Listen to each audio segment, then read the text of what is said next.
Now that we've learned to design a basic program, now we get into more advanced program design. When you design percentage and progression for different athletes in different situations, it becomes quite obvious that some muscles work different or need more work than others. You as a coach or a trainer may want to design a bodybuilding program or a fitness program using more than one exercise for body part.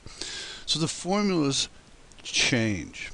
And that's what we'll see with this. What we've done is, remember we said this is a hypertrophy phase for, say, bodybuilding or fitness.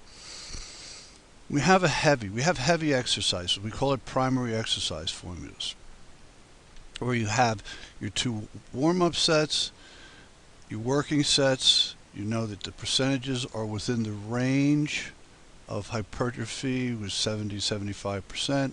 You have your steps, you have your test, and again you have your extra week. And in fitness this becomes even more important, that you have an extra week for people, because you may be doing long distance programs for people where you can't get back to them very soon or within a week or so.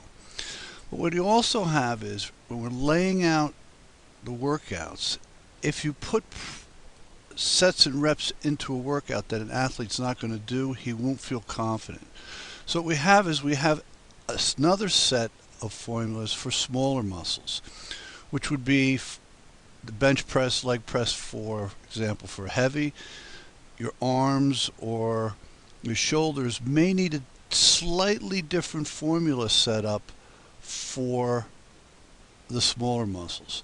But then also, if you're using two exercises for the same body part, for instance, say you're doing a bench press and you're using a heavy workout or a primary exercise formula, you also don't need the specific warm-ups that you need for, say, pec deck or incline or cable crossover. So we have a set of formulas we use for that. This way we can make the workout sheets very specific to the athlete and very specific to their exercises. Because if you give an athlete, for instance, a warm-up set where we've already done 3 exercises for warm-ups, he won't feel confident in doing that specific workout sheet. Here's an example, for instance, of a template that I created that has primary workout, secondary exercises, which you can see here on the steps, but also different formulas for the reps the reps that I've talked about. For example, if we're doing sit-ups with weight or some of the other different exercise, anterior tibia, that it's hard to take a test, we use a reps formula. So I've just tried to design steps that go along with the specific group that I'm dealing with. And in this case, we need just a primary and a secondary that doesn't have warm-up sets. And again, the workout sheets will follow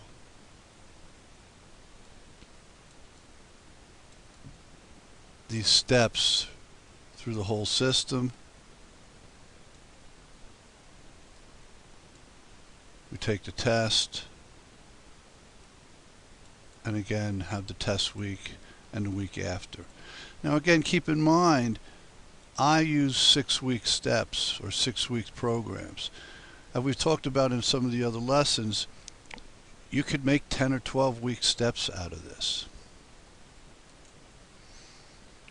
What I'd like to do at the next lesson is to go into how I design the spreadsheets for this, for the workout or the workout sheets, so that you can give them to the specific athletes.